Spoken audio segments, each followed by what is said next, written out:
Okay, so if you're comfortable, come on camera. If not, that's fine. Tonight, we're going to work on the topic, they hurt me.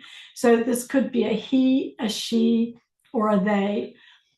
And you're going to find a moment in time. Excuse me, who's just joined us? Hi there. We're just getting started and we're working on the topic, they hurt me. So this could be a he, she, or they hurt me. You find a moment in time where you believed that someone hurt you and keep the situation short so you can hold yourself to it as we go through the questions. And just drop a note in the chat when you have your topic.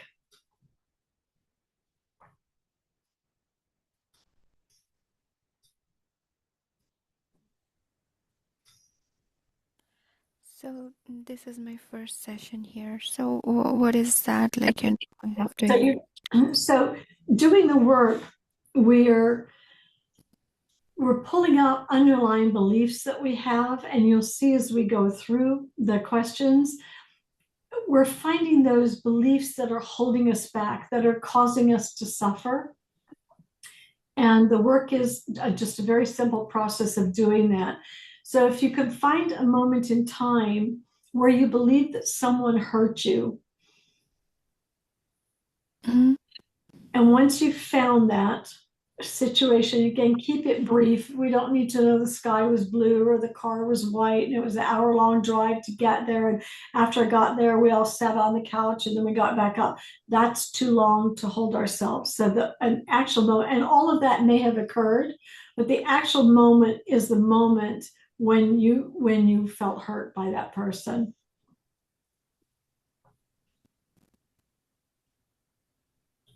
So I could pick a situation. It was 3 nights ago, and I was talking to my husband, and I could tell he absolutely was not paying attention to what I was saying. He was watching TV. And so he hurt me in that moment. He hurt me. So now I can hold myself to 2 nights ago. I was talking to my husband. He wasn't paying attention. He hurt me. And so now when you have your situation,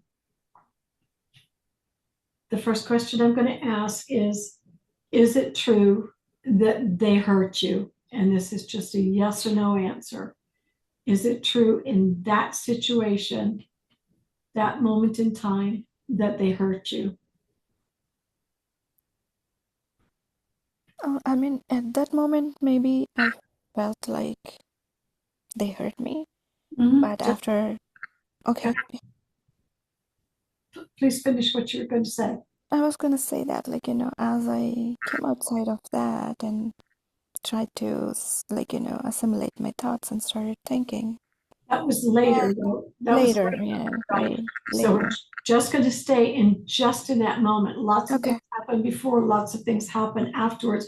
But when we get to question number 3, that's where we're really going to dig deep in that one moment, because we have thousands and thousands of thoughts that are happening very quickly at one time. So this is where we're going to be in that moment.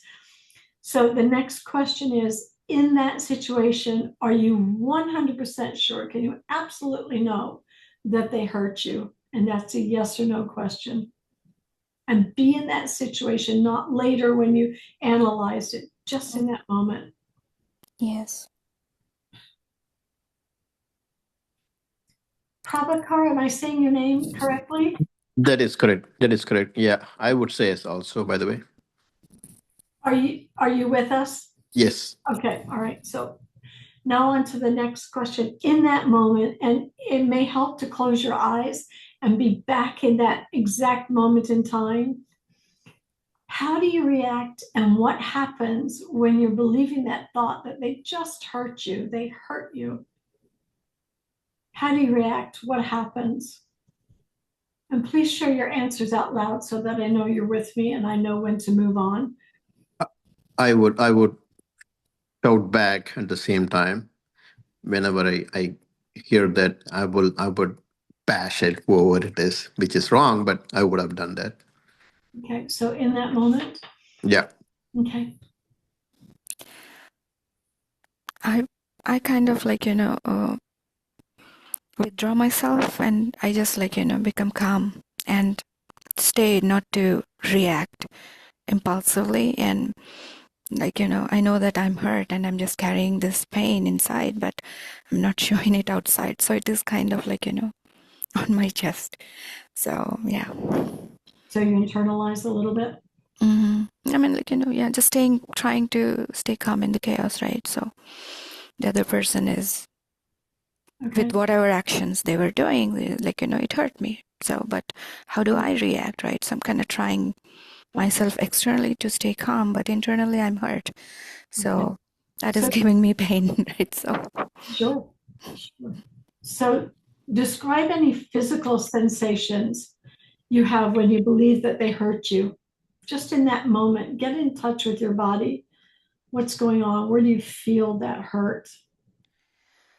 um, in my heart, in my heart, Okay, in your heart, are there any colors or shapes associated with that? I mean, like, a piercing, shooting pain, right? Like, oh, okay. Mm, So, Just a shooting pain? yeah, how do you express the That's pain, right? So it's hurting. So yeah, and after a while, obviously, it comes down via your eyes as tears, because that was like, way Nope, too nope. much to hold. So. I'm going to bring you back. Anytime one of you, anytime anybody says because we step out of the work, so I'm just going to bring you back. Mhm, So you feel the tears in your eyes. Do you have a lump in your throat? mhm. Yeah, Is your body tense anywhere? like, it hurts, like, in the heart, and yeah, obviously, lump in your throat, like you said, and Not obvious. The goal here is to just be in touch. It's almost a meditative moment here looking at question mhm. number 3.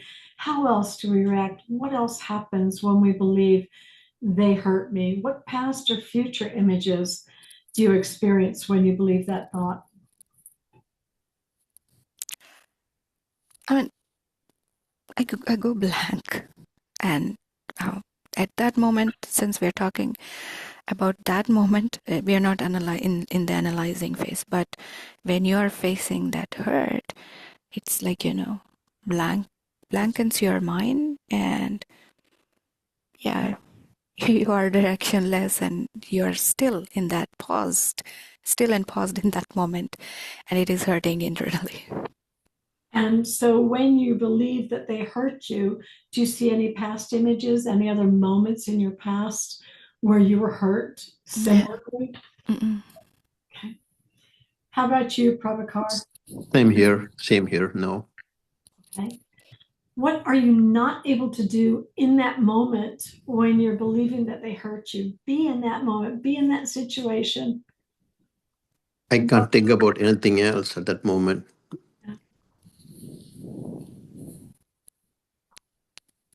Anything else you can't do in that moment? Your thinking pauses because you are unable to process that. So, Can you be there for yourself in that moment? No. uh, partially, yes. That is the reason why I try to stay calm and not react in any way. And yet you felt the hurt. Correct. Yes. Internally, yes. But So, externally, I'm like, I'm strong and just. understood. So you put on a facade, really. Mm, Yeah. You want everybody to think everything's cool and it's not because you're I don't know inside. about everybody, but like, definitely that was not the moment for me to react in any way. I just like, just give it time, just stay still. So, Sure. And so whose business are you in when you believe the thought that they hurt you? He, she, or they hurt you? Whose business is it what the other person does? it is their business Nice. of how they react I mean, like, how Yep. they treat or react, right? Mhm. Yep. Yeah. We're in their business. Yeah, but the hardest part at that moment is that That's despite we know that it is their business, right? We tend It's to, good. It's the only time we suffer is yes. when we're in someone else's business. When Mhm. we're just in our own business, we're happy campers. So in that same situation, be there again in that moment, that very situation. What do you get in that moment from holding on to that thought? Anger, Hurt, upset. pain. Do you get to be a victim? Do you get to stay in the victim mindset? Yeah, Yep. that's the right word. Yes, victim. So how are you treating the other person when you believe that they hurt you, even if it's just internally? Are they a friend? Are they an I mean, enemy? what is that I did wrong to them? So that's you, that's what you're doing. So how are you treating them? Are they superior to you? Are they inferior to you? Friend, enemy? How are you treating them in that moment when you believe that they hurt you? I mean, practically, I accept them as who they are, but the thing they did to me at that point was something that did not resonate with me. So, Understood? yeah. So, Understood. so technically, like, I don't really, like, treat them But any you better, you superior, or you're good or talking bad. about what you did to you, what you're internalizing. Mm-hmm.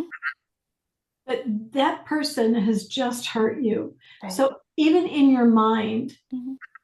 are you treating them with love or are you angry in that moment? Obviously angry for me. Okay. So we're treating them, As an enemy. yeah, like an enemy. If we're Mhm. angry at them, they're certainly not, they're not our loved one in that moment. Right. Yeah, I'm afraid because I did not treat them like that. I Okay. just thought that, like, okay, they are probably overwhelmed because of something.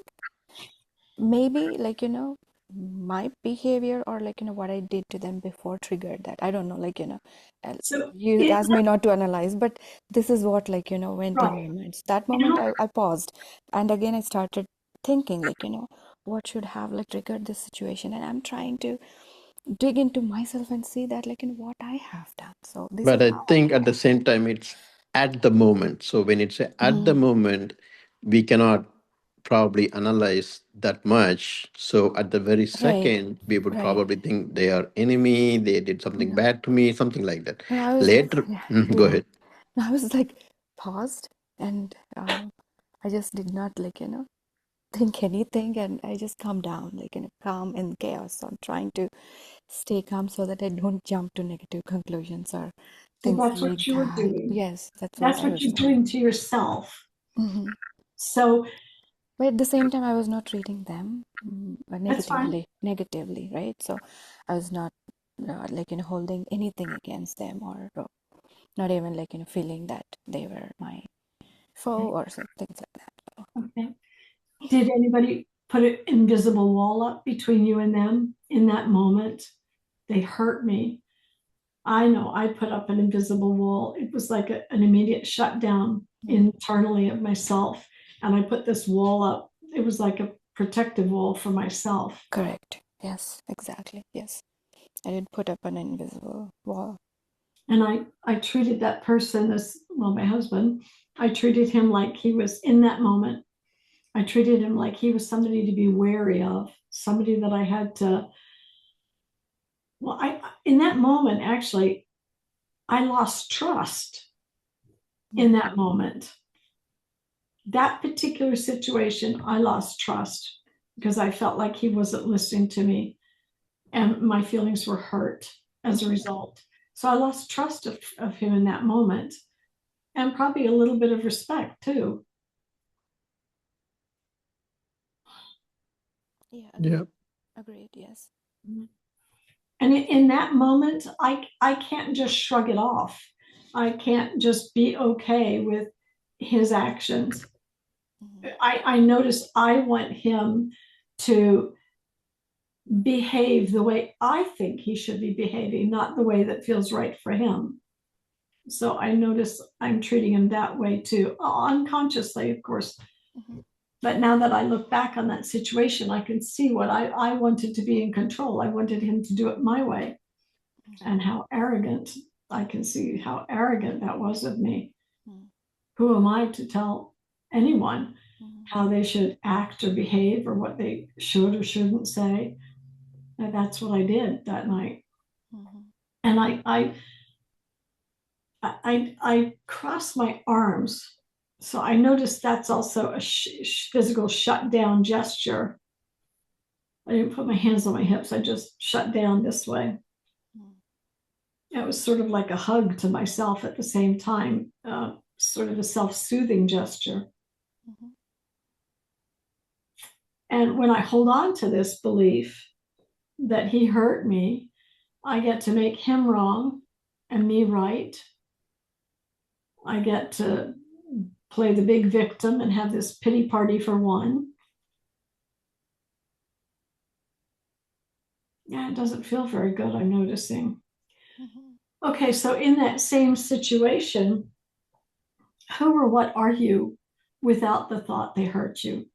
So I invite you again to close your eyes, be in that situation, and if the person is in front of you, look at that person, look at them closely, look at their face, look at the expression they have, look at what they're wearing. And if you can see yourself in that moment, what are you wearing? Where are you standing or sitting? And where is that person in relation to you? Really look at them and see who or what are you without that thought in that moment that they hurt you.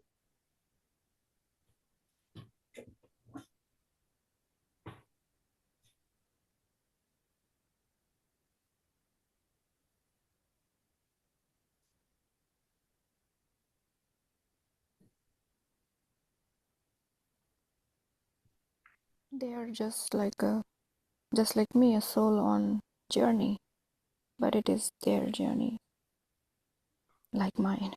Yeah. If we're just talking about who you are in that moment without that thought. I'm just a woman that shared something with a man, and I'm noticing his response. I'm just really observing the situation.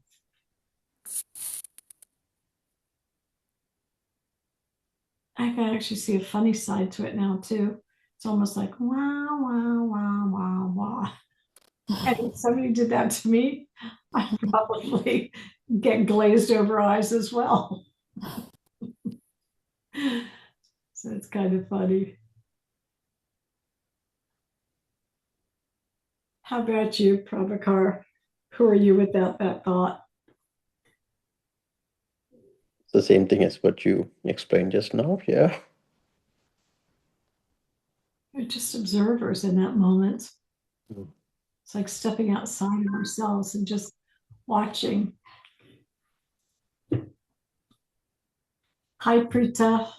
We're pretty far into it now. We're working on They Hurt Me. So you can start on your own, find a situation where someone hurt you. We're already down to number 4. Now we're going to look at different perceptions around this. So our original statement is they hurt me. Let's look at it to the other. So that would be I hurt them. So in that moment, what's one true example of how you hurt them, even if it was just in your mind, if you called them a name or you ridiculed them or you put them down, how did you hurt them?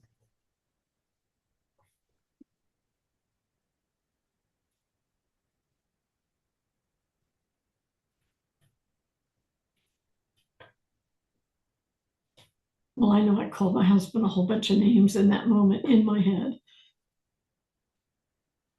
And I looked down on him. In my mind, I made him inferior to me. So I hurt him in that way.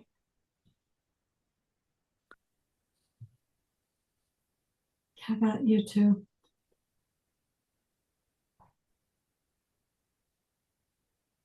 How did you hurt that other person? I mean, verbally, I did not say anything. Like I said, I was shut down and hurt. And What about in your mind? in my mind, maybe. No maybes. Be there. That's close your eyes and be right there in that moment and relive it and notice everything that's going on.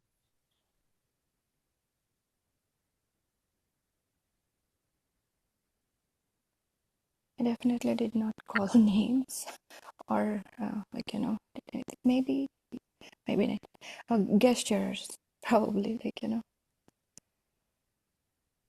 Can you see that moment in time? Can you I be am. back there? Okay. I am, but like, and all I can see myself is that, like, and I shut down and just walked back. That's it. So ignored them in that moment and just walked away from that All right. and stood aside. Okay. That's what I did. But I was, like, in a way too hurt that, like, almost I was in tears, so it was blank. Would it be fair to say you rejected that person in that moment? When you were Yeah, shutting down, yeah, you were rejecting them? yes. Yeah, rejecting their behavior towards me, yes. Prabhakar, how about you? I would think the same. I would think like why they keep doing this to me. Those kind of thinkings would come in my mind when that situation in that right situation at that time. So how exactly did you hurt them? I was not calling names, but I was so angry. So I was just shouting at them, saying that why you keep doing this? How many times I have to say this to you? Why you keep doing this? Those kind of words are shooting from my mouth to that person. So you were verbally saying that? I was verbally saying that, yeah. So that's kind of fits into question number 3. How do you react and what happened when you Mhm. did that? You're shouting. So here in question number 4, how did you hurt them?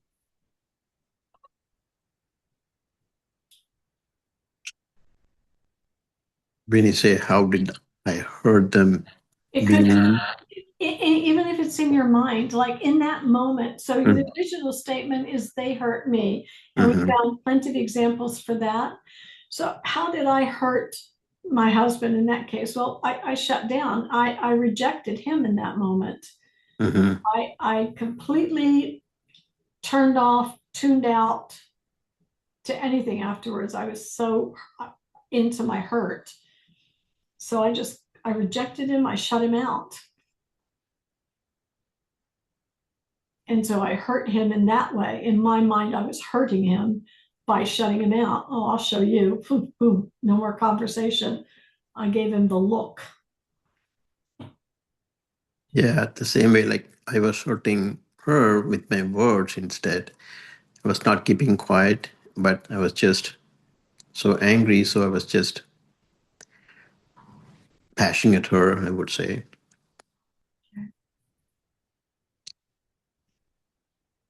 So let's look at it from another perspective. Let's look at it from the opposite.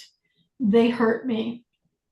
So the opposite would be they didn't hurt me. So can you find one example in that moment, that particular situation, of how they didn't hurt you?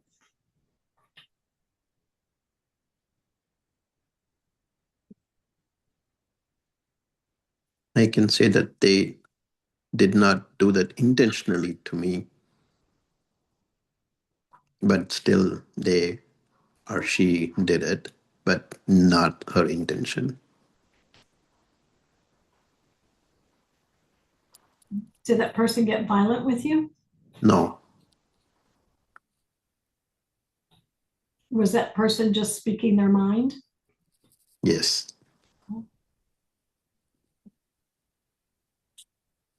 Yeah, for me, my husband was just doing his thing. He was just being himself. I wanted him to be somebody completely different. And he decided he was just going to be himself. So he didn't actually hurt me.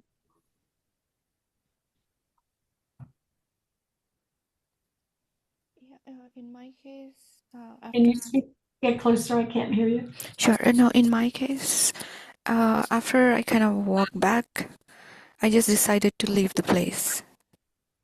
And I went back to them and said that, like, yeah, I actually have to leave now. And I was about to leave. And then they said that, like, no, no, no, why don't you stay back?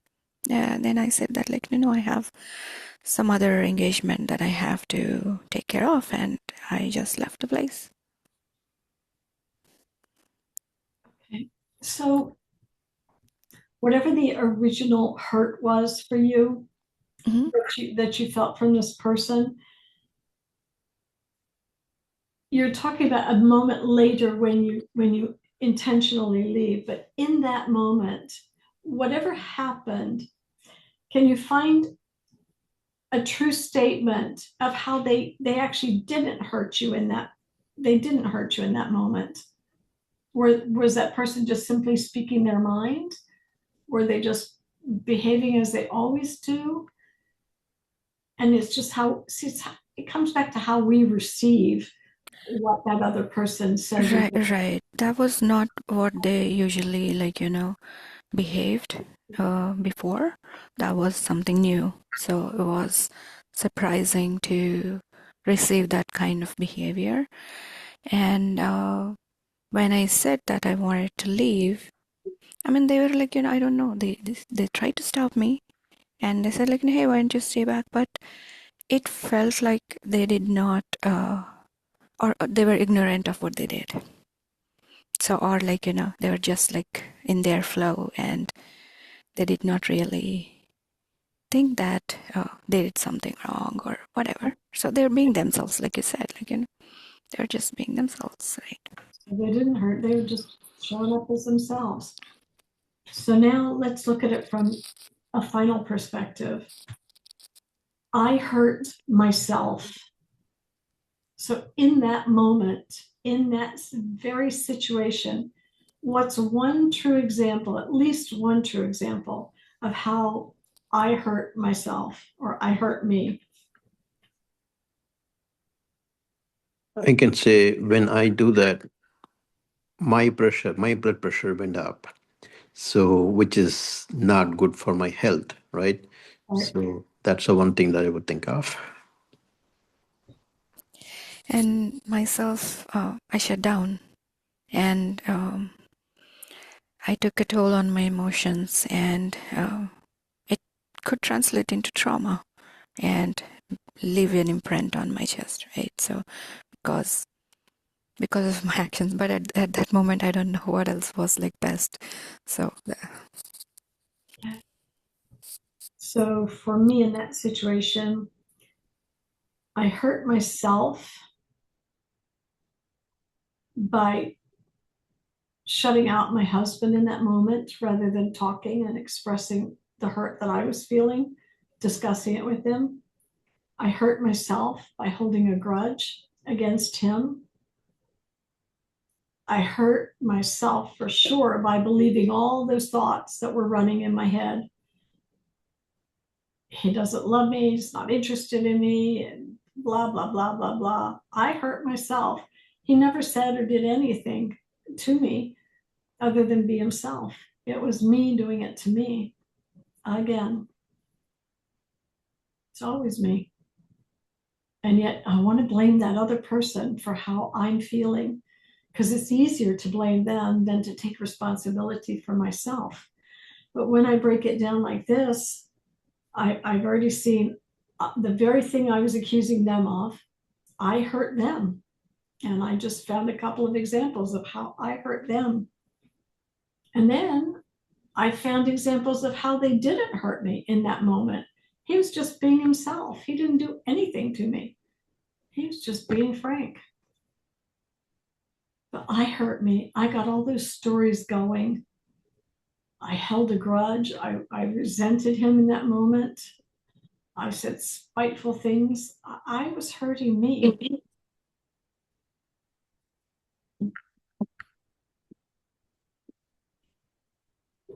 Let me see what you're saying there, Prita. How to create consciously where we are creating the best for ourselves. Well, my immediate answer to the best for ourselves, in every given moment, we are in the mindset that we're in, we are always doing the best we can. So it's the best we can do in that moment. So that is the best for ourselves. But to answer that more deeply is what I said a minute ago about being more mindful, just really slowing down, being present before we react, check in. As soon as I get triggered, I immediately will stop and go inside and say, what was I just believing about myself? Because it wasn't anything that the person did. It was some belief I have about me just got triggered. And I created a whole story that it was this person doing it to me. So in that case of feeling like Frank wasn't listening to me, I can see underneath that. Well, I know anger is control. I want to control him. But underneath that, I'm believing, let me see what I was believing. In that moment, I could say I felt he didn't think I was important enough to listen to, or what I was saying was important. And so then now I'm going to take that to inquiry. He made me feel unimportant, or he didn't think what I was talking about was important. Now I can see I'm completely in his business with that because I have no idea what he was thinking. The story's going, right? So it's just a matter of repeatedly, every time you get upset, you've got to check in before you react, before you say anything, just check in. What just got triggered? What am I believing about myself? What was reflected back to me about me in what that person just said or did? And then find it, and then just run it through these questions like we've just done. Catch yourself in that moment. How am I reacting in that moment? I'm furious. I want to kill him in that moment. I actually want to smack him. I want to scream and yell at him. And check in with everything that's going on because it's happening very, very quickly. I mean, again, 60 to 80,000 thoughts a day we have. And in those situations, there's thousands of thoughts going on, and they're so quick that unless we get back into that situation and we see everything that we are doing, how am I reacting? How am I treating myself? How am I treating that other person? What obsessions or addictions arise as a result? Well, I get obsessively thinking about it. Is that thought bringing me peace or stress in the moment? Oh, it feels like it's bringing me stress. Can I find one good reason to keep this belief? Well, I can't find one good reason, that's for sure. What do I get for holding on to it? Oh, I get to be a victim. I get to keep myself small. I'm right, you're wrong. I get to stay critical. How has this thought served me? Well, underneath that's probably another belief. So I need to go digging for that. It is a simple process. It takes some doing, though, before it starts working you without thinking about it. Because when you do this enough, and it's like meditation. The more you do it, the longer you're able to sit, the longer you're able to quiet the mind. In the beginning, at least for me, it was a challenge. My mind, it still is. My mind is all over the place. I conquer worlds sometimes in my meditation. And then finally, it gets slowed down. And I can sit and I can feel the peacefulness that descends.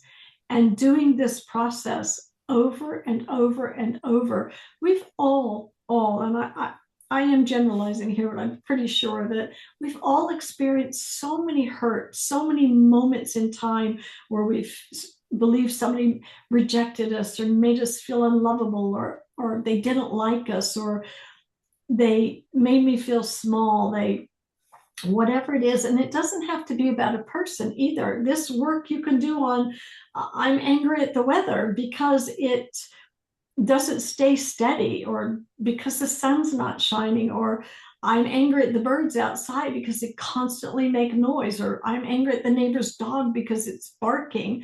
Now, that dog might have barked for 10 minutes. I've barked in my head 100,000 times. And the dog only did it 10 minutes. We keep replaying these things in our mind, and it may have only happened once or twice.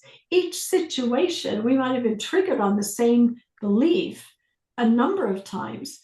Each situation is different. And the more you do the work around, the more you do this process on that belief, the more it will shake loose. And what is very helpful for me and for others is if I can find the earliest moment in time that I felt like someone hurt me. And I can track this back to when I was probably 7 years old and we lived in California. And my best friend at the time wouldn't tell me what her Halloween costume was going to be. Small thing, but I was a child and I was really hurt by that. And I carried that for 40 years until I did this work on it. And I let it go. I mean, it seems so stupid and so silly, but we all have recurring thoughts that cause us to suffer. And if you will do this process, just apply those questions and then look at it from the different perspectives and find one true supportive statement for those different perspectives, you're rewriting the story, because that's all it's been, is a story. And when we rewrite it, we're rewriting it from the truth, because now we've seen the truth. It wasn't the other person who did this. It wasn't the birds. It wasn't the sky. It's me and my stories about it that's hurting me, and nothing else. And whose business is it what the weather does, or that's God's business. Whose business is it what the birds do? It's their business, or the dog, right? But I made it my business because I got that big story going on about it. You darn dog, you're frustrating me. I can't think, da, da, da, da, da. I let the distraction become a distraction instead of just letting it be.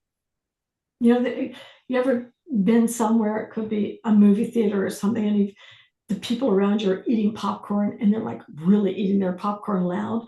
And if you don't tune that out, you won't even watch the movie. You'll be so focused on how they're eating their popcorn and crunching and the bag rattling or whatever.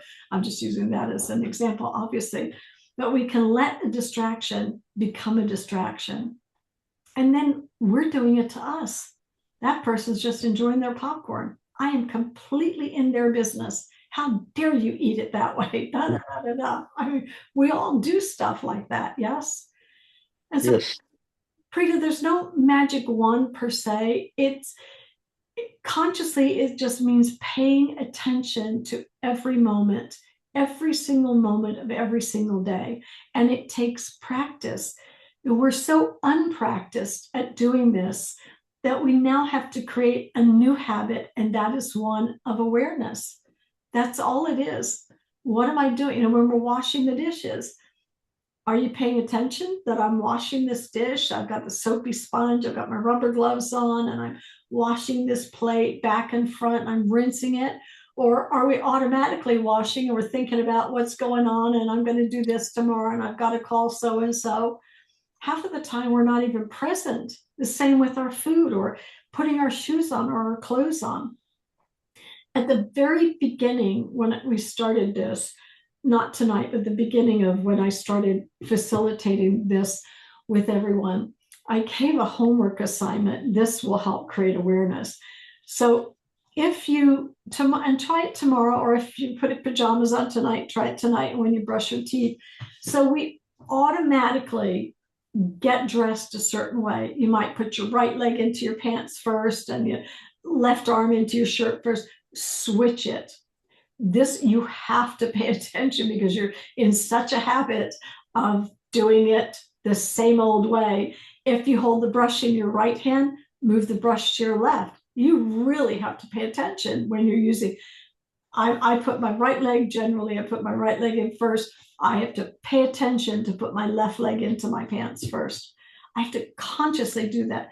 Brush your teeth, whatever hand you generally brush your teeth with, switch hands. This isn't to teach you to be ambidextrous. It's simply to create awareness in you. You have to pay attention in that moment. So the more you do things like that, the more you'll train yourself to become more aware.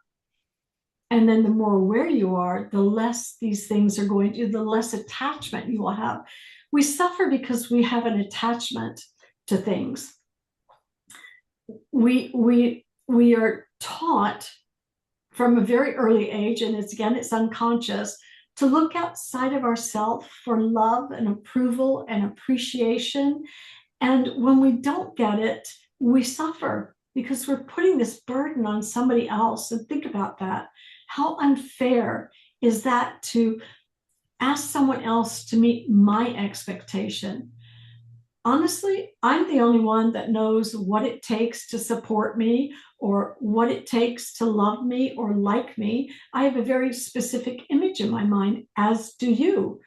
You know what to love you would look like. Give that to yourself. Stop waiting for somebody else to give it to you.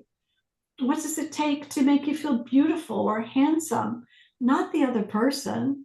If they choose to say a compliment to you, that's like icing on the cake. But when we are depending on them to say or do something to make me feel better, now I'm powerless. I've given all of my power to something outside of me.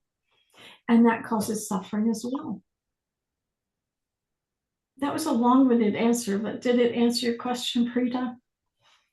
Yes, yes. I need some practice. That is the thing. Yeah, and we all do. It takes practice and practice and practice.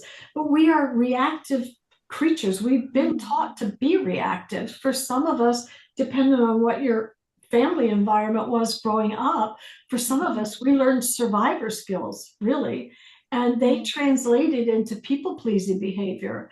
And that people-pleasing behavior becomes exhausting. And we lose ourselves in it because we're so busy putting others' needs before our own needs. After a while, we don't even know what our needs are anymore. We've lost our identity. And so, again, doing a process like this, accompanied by meditation and whatever other modality works for you, to help you start looking really deeply inside, uncovering these beliefs, paying attention to, ooh, that just rubbed me the wrong way. What the heck just happened? What am I believing about myself? Well, I think they just rejected me. They just rejected me. Yeah. How dare they? Oh, they rejected me. Let me find out. Is it true? Is it absolutely true in that moment? Half of the time, the people are just being themselves. It's us with that underlying belief. They rejected me. And I can promise you, I do promise you, you could track that back to your very early years. There was a moment in time when you were young where it first happened. You felt like somebody rejected you. And I find if we can work that particular situation, it begins to really loosen those threads for all the other times that it happened, including anything that today happened that made you feel rejected or unlovable or whatever it is. And people say, oh, I don't feel good enough. That's a broad statement. Narrow it down. What do you mean by I don't feel good enough? What kind of good enough? Really, it's like I don't feel as smart as or as intelligent, well, same thing, intelligent as, I don't feel as pretty as, or as sophisticated as. Narrow it down rather than the broad statement, I don't feel good enough or I'm not good enough. Get specific. What do you believe you're not good enough about? And that's what you want to work on, because that's the belief that keeps running your life. All of these beliefs keep running our life until they don't. And the only reason that it becomes that is doing a process like this, seeing what our part is in this. As we understand now, it's never the other person. They're just being themselves. It's how we are interpreting their behavior or their words, and it catches something inside of us. And it is as simple as doing this. Now you will end up with worksheet after worksheet after worksheet after worksheet, because you'll see other things will come up, other beliefs will come up. And my suggestion is just change your schedule a little bit every morning to incorporate picking out a moment in time that caused you to suffer, just like we did tonight, a situation, and then just do this work on it. If you were to do this, ideally 7 days a week, but if you could do it even 3 days a week, pick a situation that caused you to suffer and do this. Show up here on Tuesday nights, and that's another time to be able to do this.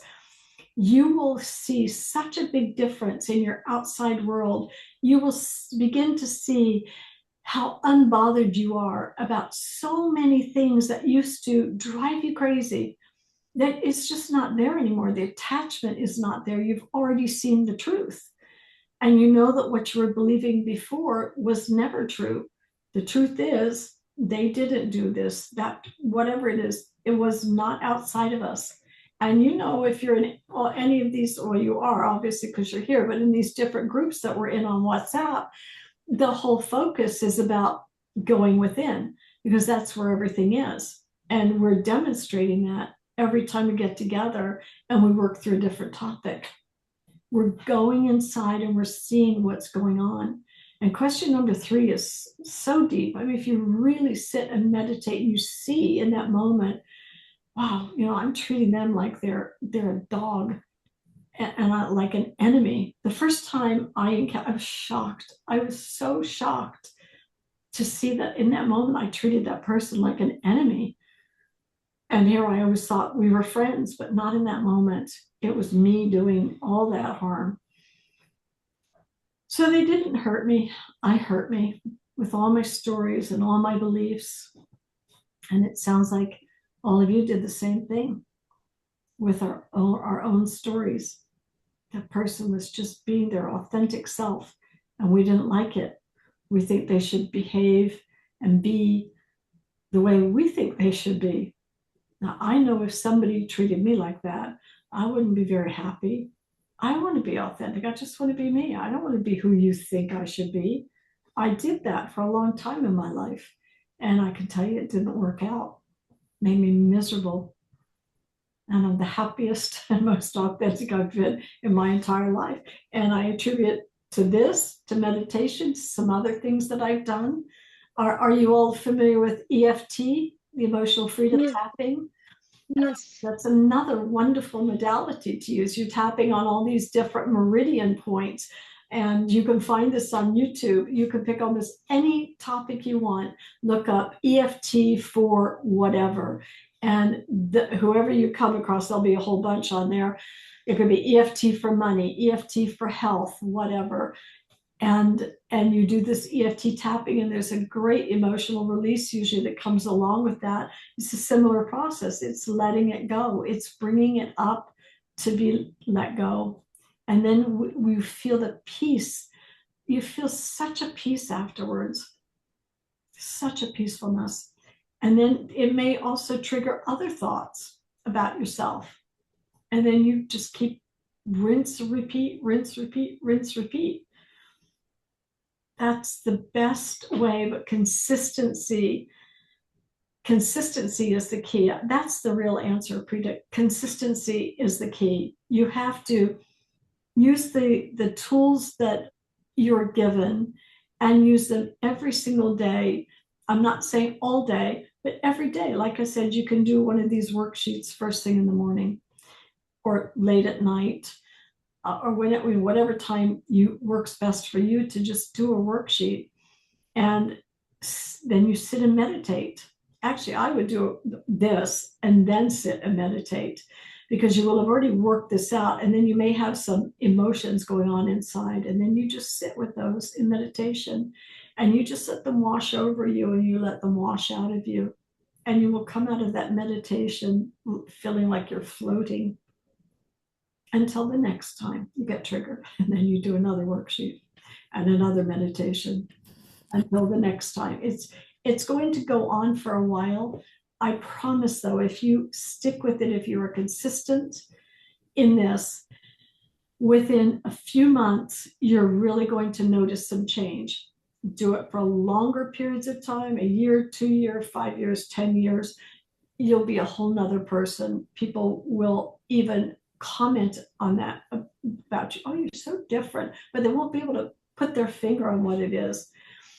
The other thing to be conscious of is, as these things, this is at least my experience, as you get excited about doing exercises like this because they work for you, don't try and push it on anybody else.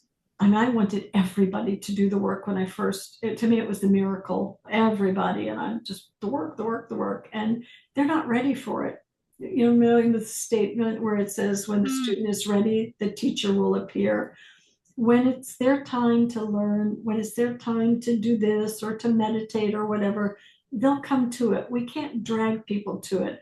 What we can do, and what is our responsibility, is to take care of ourselves, is to do this work on healing ourselves, because this is how we elevate ourselves spiritually. We grow, we learn, then we get to a point where we've learned so much, we're now ready to share it with others. That's not to say we're perfect. We're not gurus at that point. We just simply have a lot of knowledge and share. I see Sarisha every morning. She does the meditations from 4 a.m. to 5 a.m. It's very hard for me to waken up that early and be functional through the day. But every day she's committed to this. And the young people that do the 72 hours out of the land, they're amazing. We go and we do 2 hours here, 1 hour there. And that's all I can do at the moment. That's all I feel like I want to do at the moment. So there's no right or wrong. It's, again, consistency. Anybody else have any other questions? Anybody got anything out of what I just said? That was long-winded. Oh, yeah, definitely. Thank you so much for sharing your thoughts. Yeah. Thanks for showing up for yourself tonight, because that's what you did. Thank you, Sharon. Thank you. Thank you so much. Appreciate that. All right. Bye-bye. See you next week. Bye-bye. Good night. Bye bye. Bye.